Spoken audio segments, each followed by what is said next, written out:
નમસ્કાર, આપ જોઈ રહ્યા છો ગુજરાત ન્યૂઝ અને સમાચારોમાં હું હિતવી આપ સૌનું સ્વાગત કરું છું। વાત કરીએ મહત્વના સમાચારો પર તો ભારત દેશ આજે કોરોના સામે જંગ લડી રહ્યો છે અને સાથે જ 74મા સ્વતંત્રતા દિવસની ઉજવણી પણ કરી રહ્યો છે।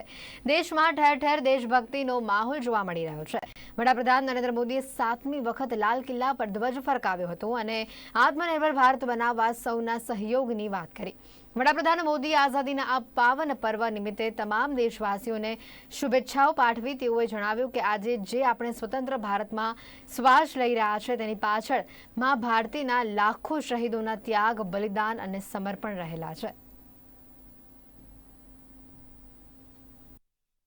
भारत के निर्माण में, आधुनिक भारत के निर्माण में, नए भारत के निर्माण में, समृद्ध और खुशहाल भारत के निर्माण में देश की शिक्षा का बहुत बड़ा महत्व है। इसी सोच के साथ देश को 3 दशक के बाद नई राष्ट्रीय शिक्षा नीति देने में हम आज यशस्वी हुए हैं और हिंदुस्तान के हर कोने में इसकी स्वागत के समाचार एक नई ऊर्जा, नए विश्वास दे रहे हैं।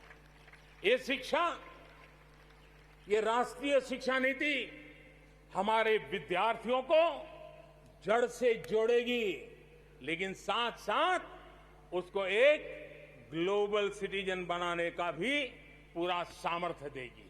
वो जड़ों से जुड़ा होगा, लेकिन उसका सर आसमान की ऊंचाइयों को छूता होगा।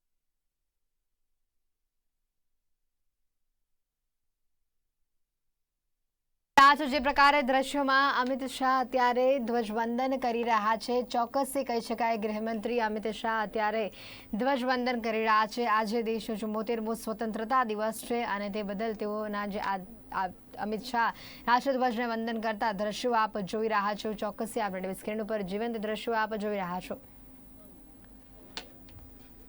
ગૃહમંત્રી અમિત શાહ અત્યારે ધ્વજવંદન કરી રહ્યા છે અને જેના સીધા દ્રશ્યો આપ આપના ટીવી સ્ક્રીન ઉપર જોઈ રહ્યા છો। હાલમાં જ આપણે સૌ જાણીએ છીએ કોરોનાની આ મહામારી વચ્ચે ગૃહમંત્રી અમિત શાહ પણ ક્યાંક કોરોનાથી સંક્રમિત થયા હતા અને થોડા દિવસ અગાઉ જ તેઓનો રિપોર્ટ નેગેટિવ આવ્યો છે અને અત્યારે હાલ આપ દ્રશ્યો જોઈ રહ્યા છો। અમિત શાહ ધ્વજવંદન કરી રહ્યા છે।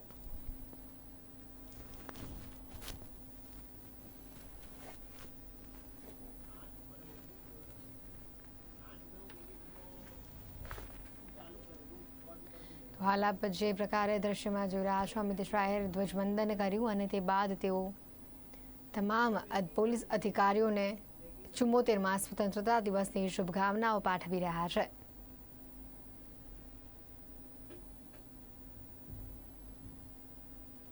આજનો દિવસ તમામ દેશવાસીઓ માટે ઘણો જ મહત્વનો, એક બાજુ આ કોરોનાની મહામારી અને બીજી બાજુ ચોક્કસથી કહી શકાય આ મહામારીમાં દરેક રંગો ક્યાંક બદલાયા છે, દરેક તહેવારની રીતભાત બદલાઈ છે। તો ત્યારે આપને જણાવી દઈએ, હાલ વડાપ્રધાનશ્રીએ વહેલી સવારે લાલ કિલ્લા ઉપરથી દેશવાસીઓને સંબોધન કર્યું હતું સ્વતંત્રતા દિવસને લઈને। આવો સાંભળીએ। टेक्नोलॉजी का भी बहुत बड़ा रोल रहेगा। आज से नेशनल डिजिटल हेल्थ मिशन उसका भी आरंभ किया जा रहा है। भारत के हेल्थ सेक्टर में ये एक नई क्रांति ले आएगा। इलाज में आने वाली परेशानियां कम करने के लिए टेक्नोलॉजी का बहुत सुविचारित रूप से उपयोग होगा। प्रत्येक भारतीय को हेल्थ आईडी दी जाएगी। ये हेल्थ आईडी प्रत्येक भारतीय के स्वास्थ्य खाते की तरह काम करेगी।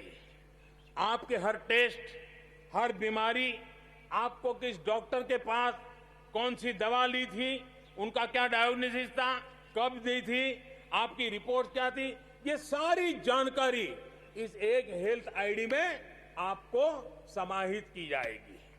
डॉक्टर से अपॉइंटमेंट हो, पैसा जमा करना हो, अस्पताल में पर्ची बनवाने की भागदौड़ हो, तमाम दिक्कतें नेशनल डिजिटल हेल्थ मिशन के माध्यम से अनेक मुसीबतों से मुक्ति मिलेगी और उत्तम स्वास्थ्य के लिए हमारा कोई भी नागरिक सही फैसले कर पाएगा। ये व्यवस्था उसे होने वाली है।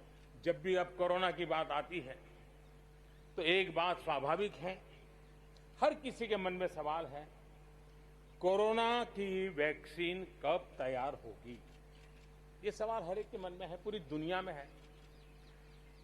मैं आज देशवासियों को कहना चाहूंगा, देश के हमारे वैज्ञानिकों की प्रतिभा एक ऋषि मुनि की तरह लेबोरेटरी में जी जान से जुटे हुए अखंड एक निष्ठ तपस्या कर रहे हैं, बड़ी कड़ी मेहनत कर रहे हैं। और भारत में एक नहीं, दो नहीं, तीन वैक्सीन उसके टेस्टिंग के अलग अलग चरण में है। वैज्ञानिकों से जब हरी झंडी मिल जाएगी, बड़े पैमाने पर प्रोडक्शन होगा और उसकी तैयारियां भी पूरी तरह रेडी हैं। और तेजी से प्रोडक्शन के साथ वैक्सीन हर भारतीय तक कम से कम समय में कैसे पहुंचे, उसका खाका भी तैयार है, उसका रूपरेखा भी तैयार है।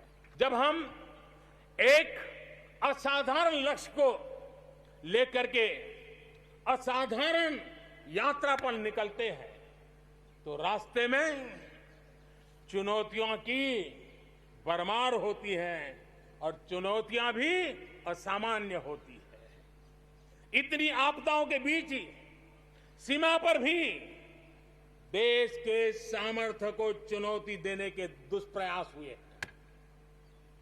लेकिन एलओसी से लेकर एलएसी तक देश की संप्रभुता पर जिस किसी ने आंख उठाई, देश की सेना ने, हमारे वीर जवानों ने उसका उसी की भाषा में जवाब दिया है।